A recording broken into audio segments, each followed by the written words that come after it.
Welcome to the Leaderish Podcast with your hosts, Regina and Doris. Hey, Doris. How's it going? Hey, Regina. It is fantastic. How are you? I am doing really well. Had a great 2 weeks. I've had so many people reach out to us about our growth mindset episode, and even had another one this morning that just lit me up. It just fills my heart when we have something that we're so passionate about and it gets other people passionate. And I'm just on cloud nine, if you want to know the truth. That's amazing. What did the person this morning say? They said that it was very impactful. They loved the episode and it really helped them realize when they're in a fixed mindset and how to move to a growth mindset and how to put in that effort to build the skills that they need for the future. Oh, I love that. Mm-hmm. And I feel like we're talking about something similar today. Not the same, but adjacent, growth adjacent. What are we talking about today? I love it. Yes, growth mindset adjacent. You're absolutely right. Well, today we're talking about expectations. And more specifically, we've kind of chunked it into three areas. And the first area that we're going to dig into today is some research that was done by Bob Rosenthal, and that's around the expectations you have of others. So we'll talk about that. But I don't think that we can just talk about that. So we're going to talk about the expectations that you put on yourself as well. And then hopefully we're going to give our listeners some really good actionable insights on how to set expectations with themselves and with others.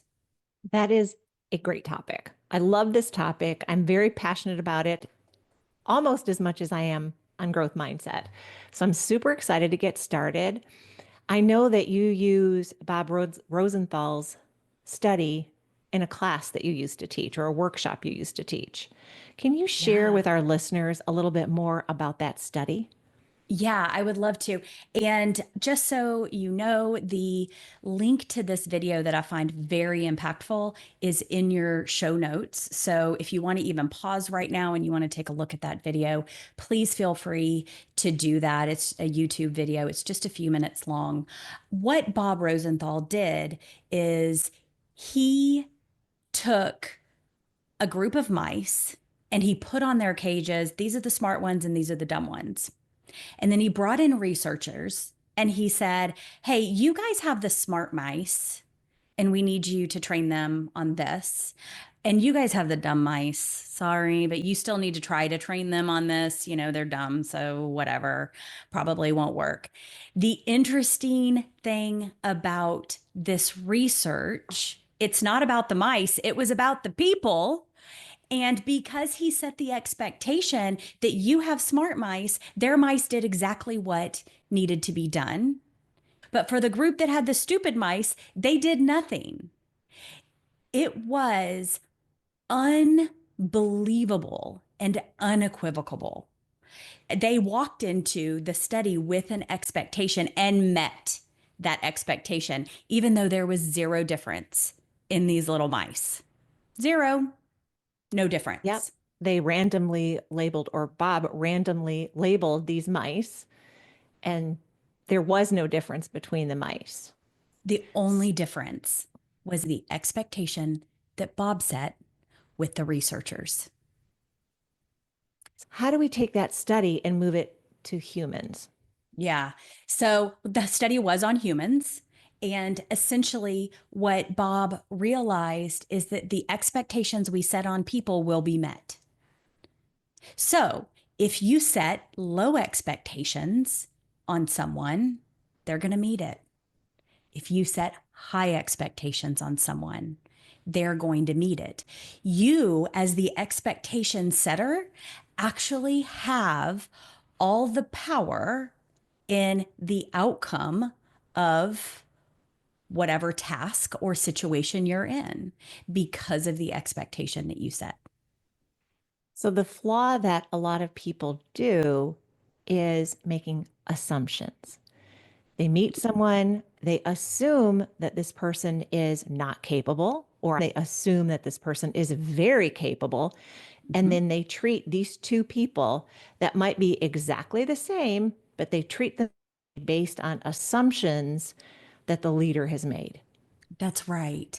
And think about for just a second how often in your life as a leader, maybe you've gotten a new employee, maybe somebody has transferred into your department.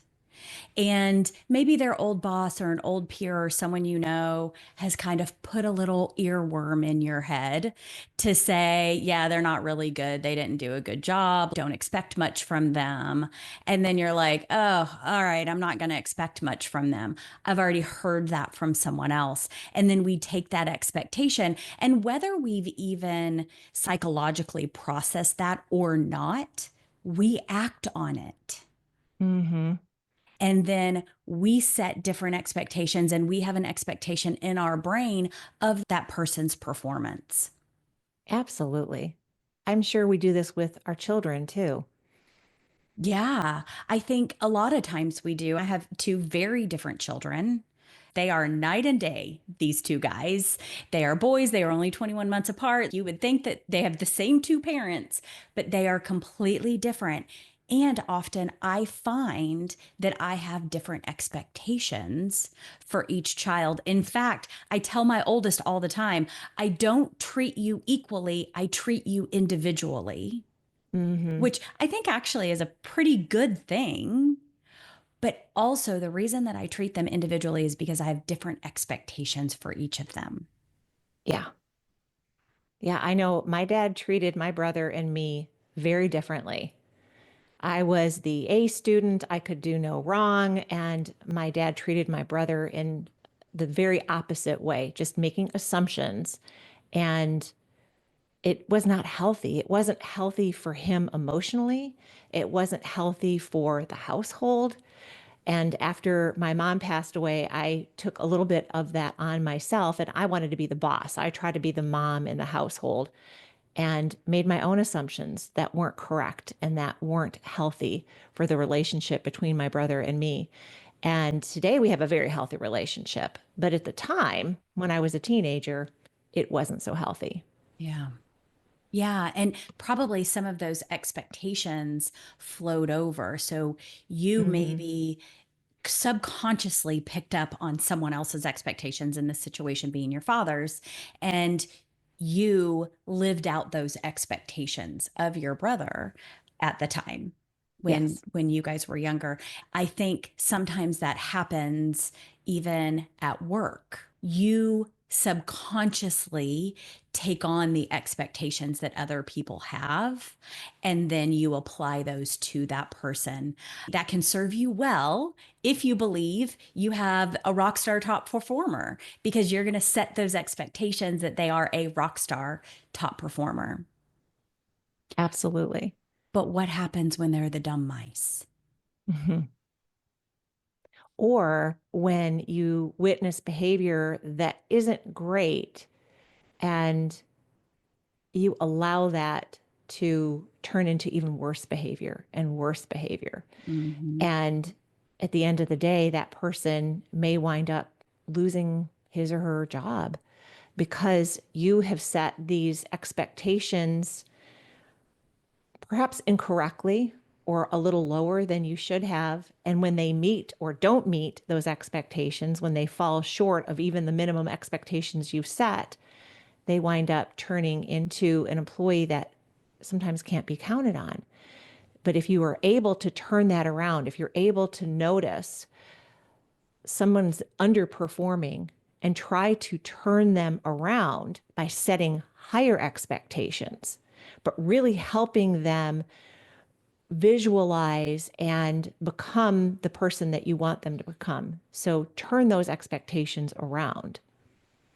This reminds me of what was that movie called with the Notre Dame football team, Rudy. I think of Mm, the movie Rudy. No one expected Rudy to be able to play. He always wanted to play. He had this expectation that he could play, but no one else had that expectation of him. Everyone else had this judgment on poor Rudy. It's been years since I've seen this movie, but I remember bawling at the end of it. There's so many Mm-hmm. movies that we could also use as an example, but the judgment is what held people back from allowing Rudy to do what he thought he could do. The awareness of that judgment is where most of us go wrong. We don't realize, or we're not aware that we have our own judge inside of us that is keeping people from meeting these extraordinary expectations. Oh, that's a perfect word, judge. The judge that we have inside of us. Yeah. And we need to set that judge aside, allowing the people that work with our children or even our friends to flourish in a way that they are absolutely capable of flourishing. And I want to throw in one more movie since you mentioned Rudy. Another Yeah. football movie is The Blind Side. And that's Oh, another one yeah. where Sandra Bullock, and it's based on a true story, but Sandra Bullock's character sees something in that young man to the point Yeah. where they invite him into their home and he also flourishes. And I know there's been some negative news on that whole front, but the story Yeah. itself is still very powerful, and that she sees something, the expectations that she has on that young man are way bigger than anyone else has. And he Right. flourishes and is very successful in his career. Yeah, because in the movie, she suspends all of her judgment of what he can't do Yes. and therefore lets him get out of his own way. Because a lot of this, when we talk about expectations and our capabilities and ability to do more, a lot of that comes from the expectations we put on ourselves. Oh, yes. Absolutely. Now, and I know that you're learning a lot about this in a new group that you've joined recently that's helped you understand more about the expectations you've put on yourself and how to create abundance. Can you Hmm. share a little bit about that with us? Yes, absolutely. And some of these things I've known about, some of these things I've practiced myself for decades. But one thing is visualizing the future. Imagine that you have succeeded. So you're setting the expectation on yourself. You're looking at yourself in the future and you're saying, I have achieved this. And whether it's a job, whether it's earning a certain amount of money, whether it's relationship based, it can be anything, something that you strive for, that part of you says, oh, I can't do this. You're setting low expectations. But imagine that you're setting high expectations. And professional athletes do this too. They visualize. The Olympic swimmers will visualize that they have just won this competition. Football players visualize that they have won this game. So visualization is very, very powerful. So visualize not only that you've succeeded, but feel the feelings, feel the emotions inside yourself now that you've achieved it. In your mind, you've achieved it. You've succeeded. Feel those emotions.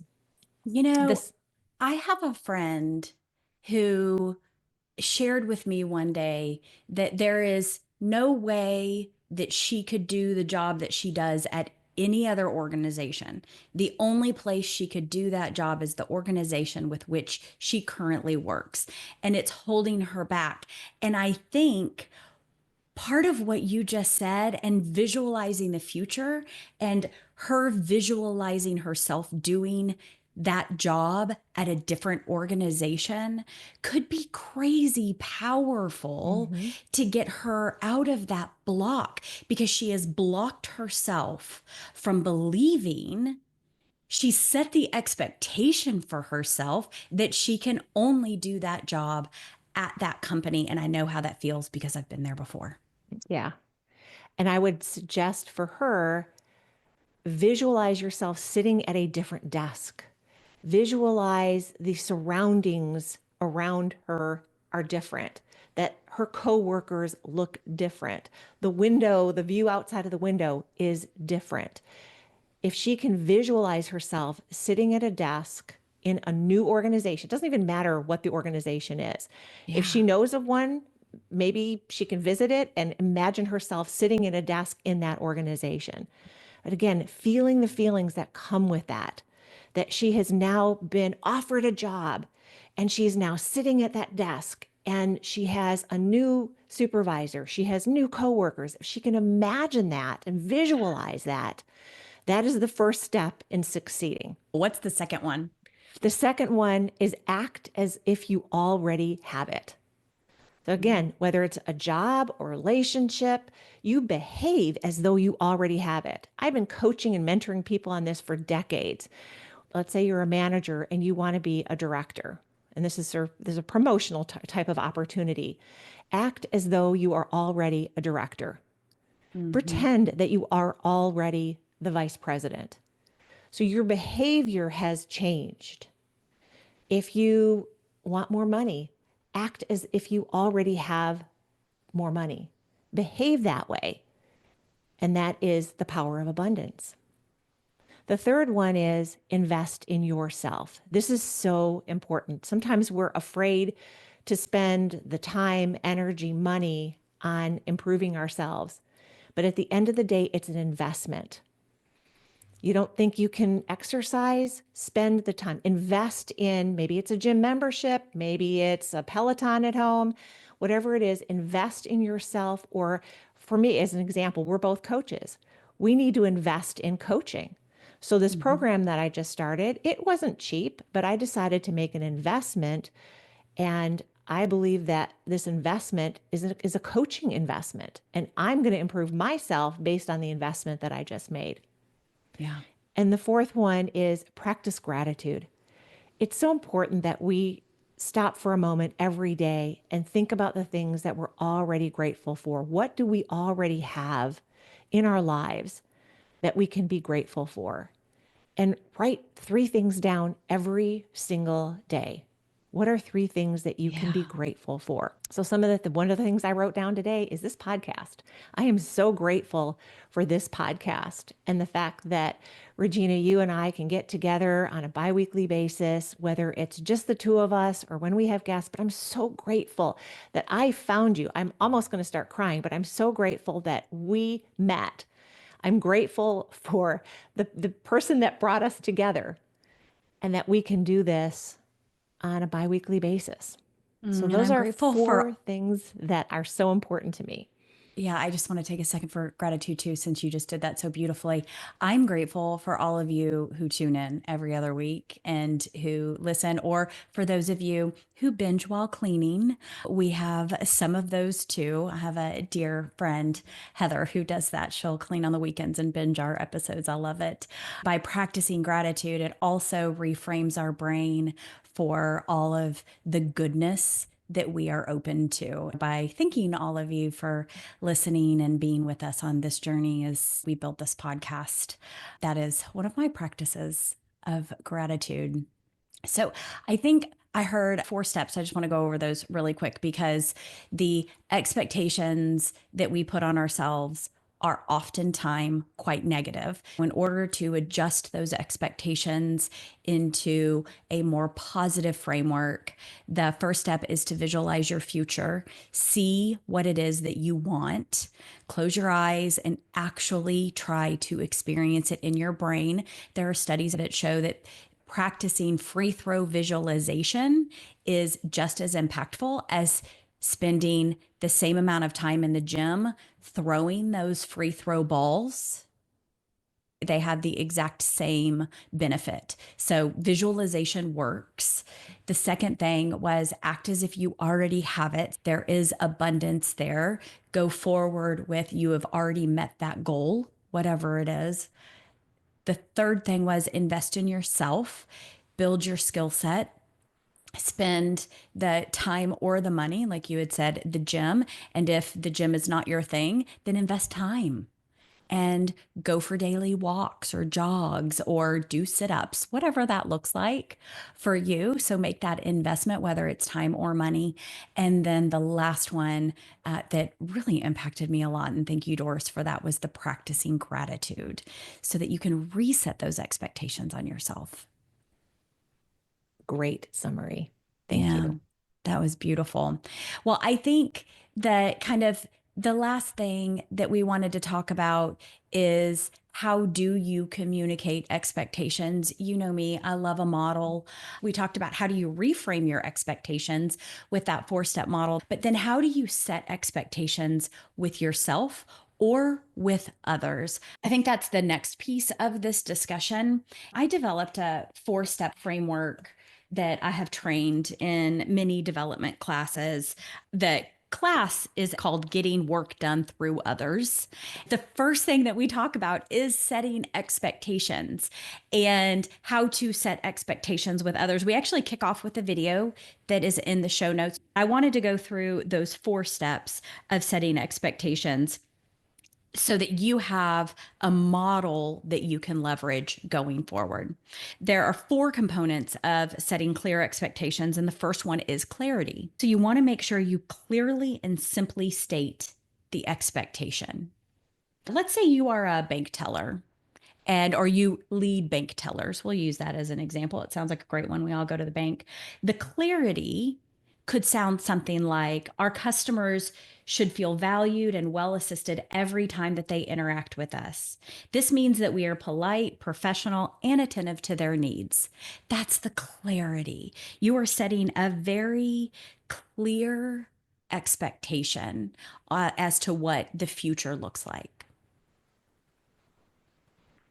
The second part of setting clear expectations is specificity. This is being really specific about what you would like to be completed. So let's go back to our teller example. What might this sound like if you were setting an expectation with a teller? You might say that you want them to warmly greet every customer within 30 seconds of walking into the bank.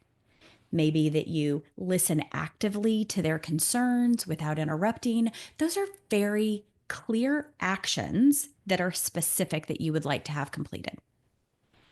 The third step is to have some sort of measurability or follow up. In our situation here, it might sound like we will track our response times, aiming for the average response of emails in 24 hours.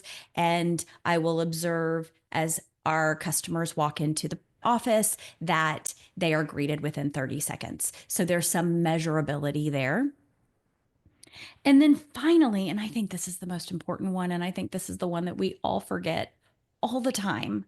And you are just like me. You want to get through it. You want to be done with it. You want to hurry. You want to set the expectation and move on, but you can't leave out the impact or the benefit. And this is really about sharing the impact to the organization and or the benefit to the team member of meeting these expectations. In our example that we talked about, it might be if we can greet all of our customers in 30 seconds and respond to emails in 24 hours, then we can increase our customer loyalty and retention. We can attract new customers. We can achieve our quality goals. By you satisfying our customers, you will be happier in your role. Those are all benefits. You can find a few. You don't even have to do all of them, but find some impact or benefit. So I'll pause there. That was kind of a lot for me. Sorry about that. But that four-step No, model, what did you experience through that, Doris, as we talked through it? I love that model. And I feel like we've talked about this in some ways before because I hear a little bit of the SMART goals, SMART objectives, Yeah. SMART, Yep. but I also hear a why and a what and a how, That's which right. is really important. That's So right. the setting expectations to me would be that high level what? Yep. What are those expectations? Getting specific is more of that tactical what, being Yeah. very specific on what it is that you're trying to do. It's always important to include what are you measuring? You can't just have this idea out there, going back to professional sports and visualizing winning a race. Well, Yeah. clearly you can't visualize winning a race. And let's just use a 5K because I've participated in those and I'm in the middle. But we know that the winners of those are probably, let's say, 16, 17 minutes. If I visualize that I want to win it, there's the minutes. I know that I have to beat that time. I That's right. personally will never beat that time, and I'm okay That's with okay. that. And then the fourth one is the why, the impact or the benefit. Yeah. Why are you doing this? That is possibly even the most important. Sometimes we start with why. Simon Sinek Hmm. tells us to start with Yeah. why. We could even reverse the order of those four, but they're incredibly important in terms of setting expectations. Yeah, you know what, Doris? And thank you for mentioning that because it's not necessarily a four-step process. It's more a component check. You do it in the Hmm. order that resonates with your employee. Some employees need the why first. And if that's the case, go for it. Some employees want to know what's going to be measured first. Some employees want to know specifically what they need to do before you even get to the expectation, simply stating the expectation. So, whatever that looks like, and knowing your team members is where this becomes important. You just want to make sure you have all four components somehow in your expectation setting message. Absolutely. And I love your example of customer service because really that's what this boils down to is the customer service. And how many of us have been so impressed with the companies that have great customer service. Yeah. And the one example that comes to my mind is American Express. And I no longer have an American Express card, but when I was in corporate America, I had one. And if I ever had an issue and I would call the phone number, they would answer with, "Hello, Doris. How can I be of service to you today?" Oh, And wow. yeah, they knew who I was based on my phone number. So their little Yeah. computer told them who I was. But the most important was like, what can I do for you today? How can I make sure it's a great day for you? And that was such a simple way. It warmed me up. So even if I was calling, and I don't think I've ever called American Express angry, but if I sometimes you call customer service because you're upset about something, you need something fixed, Yeah. there's nothing that's going to warm you up or calm you down faster than how can I help you make this a great day? Wow, that's really cool. Yeah, I didn't know that. So, my guess is that American Express set very clear expectations and they were very specific, probably even down to the wording that they Yes. asked their customer service reps to use. They probably measured it and reviewed calls and inspected what they expect. They probably set very clear impacts or benefits to the employee. You don't want people to yell at you? Start every conversation with this. It's going to Hmm. de escalate them. Then you don't have people yelling at you and you can actually get the work done. Yes. So So, true. So true. setting expectations in that way is helpful for us with our teams and our employees and even our peers and our leaders. You can set expectations up, it doesn't always have to be down. Yes, you But I can. but I think you can also use these four components when you're setting expectations for yourself. Okay, yeah, you call it goal setting. Fine, call it goal setting, call it whatever. Just make sure that when you are setting those expectations for yourself, the expectations are clear, specific, measurable, and you have a benefit for you and you're very clear on what that benefit is. Works both Absolutely. ways. Yes, it does. Yeah, man, that is awesome. I loved our conversation today. As we wrap up, do we want to maybe add a few things as we were talking that impacted us and that may impact you as you're listening? I know we talked about grit last Oh, time, yeah. Mhm. and I looked at a summary of the book Grit, and a lot of what Angela Duckworth talks about is setting expectations. And she defines grit. She has a grit scale. And on that grit scale, depending on how you answer specific questions, really helps you understand whether you're setting high expectations or low expectations. If you score, I think it's a 5 on the grit scale because you are very gritty and you want to get things done and you set those high expectations, you are very likely to meet those expectations versus, yeah, I don't know, almost that Debbie Downer type of personality. I don't know if it's going to work out. I don't know if I can get it done. You've got that attitude, you're not. Your scale on the grit's going to be lower and you're never going to succeed.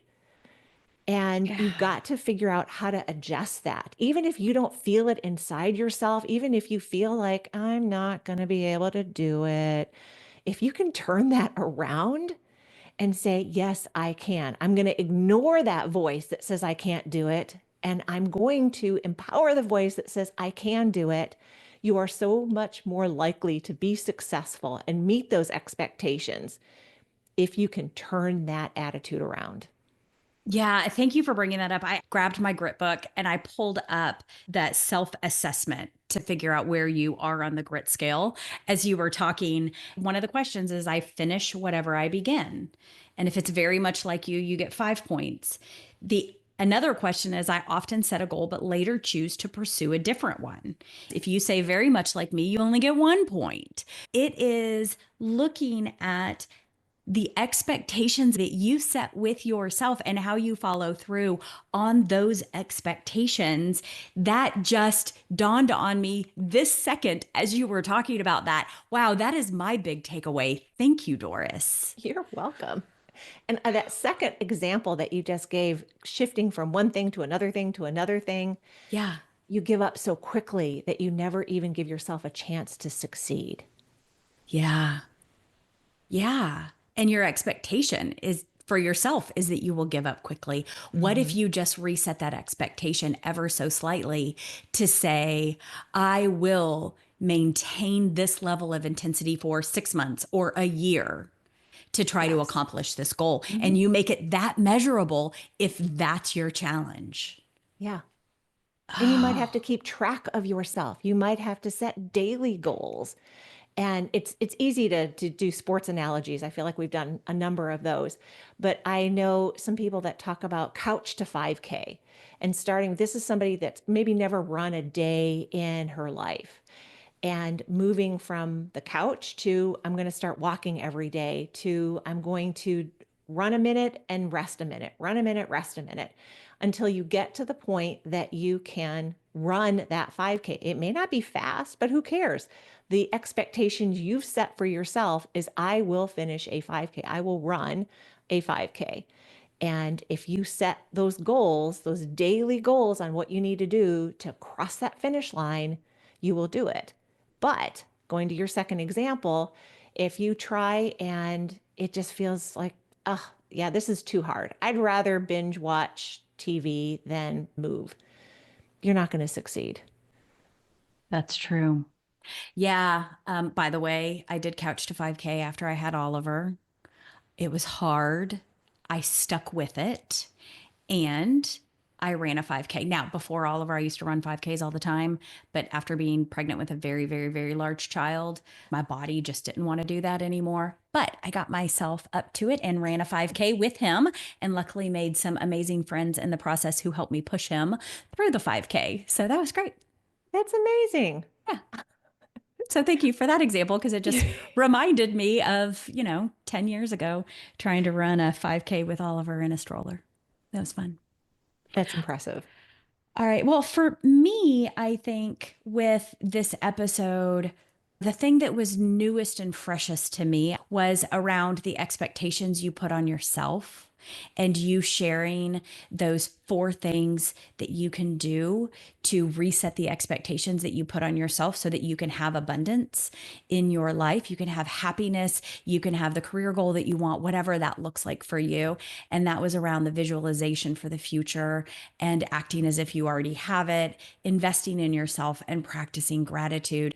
And if you can do those 4 things, you can reset your mindset so that you have a higher expectation for yourself, which then leads you into setting expectations or resetting expectations for yourself using the 4-step model of clarity, specificity, measurability, and impact. Absolutely. I Yeah, love that how all it all ties together. yeah, it all came together just super nice. So I think that was awesome. Anything else you want to add? Yeah, I would love to hear from our listeners on what expectations they may have set for themselves this year. I'd really like to hear Ooh. back from some of them, whether they comment on our social media post or whether they reach out and send us an email. I would love to hear from some of our listeners and how they resonate with this episode specifically and what expectations they've set for themselves for 2025. All right. So Doris just threw it out there. If you have set an expectation for 2025, or you are in the process of resetting an expectation for 2025, reach out to us. You can find us at leaderishpodcast@gmail.com, or you can click on our LinkedIn bios that are in the show notes as well.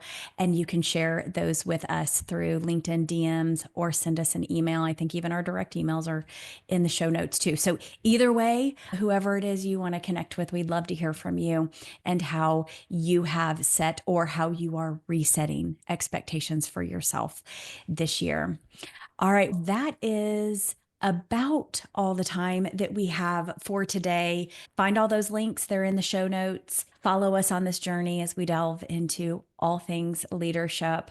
We'd love a review. So if you have a moment and can do a quick review for us, that would be awesome. 5-star reviews are great. In fact, I think we have a 5-star review rating overall. Somehow our old ratings came back. I don't know how that happened, but they did. But if we continue to get more ratings, then that does put us higher on the list to get shown in front of other people. So if you'll leave us a review, we'd appreciate that. And if you want to be a guest, reach out. We'd love to talk to you about that too. And as we practice gratitude, I just want to thank you for being here with us and sharing in our journey. It is extremely special to us. We do not take you for granted. We love every listen. And we love to see you invite new friends. If you found this impactful today, if you would invite a friend to listen and then have a conversation about it and figure out what actions you're going to take with that friend. I think that's about it, Doris. So I'll end us with cheers.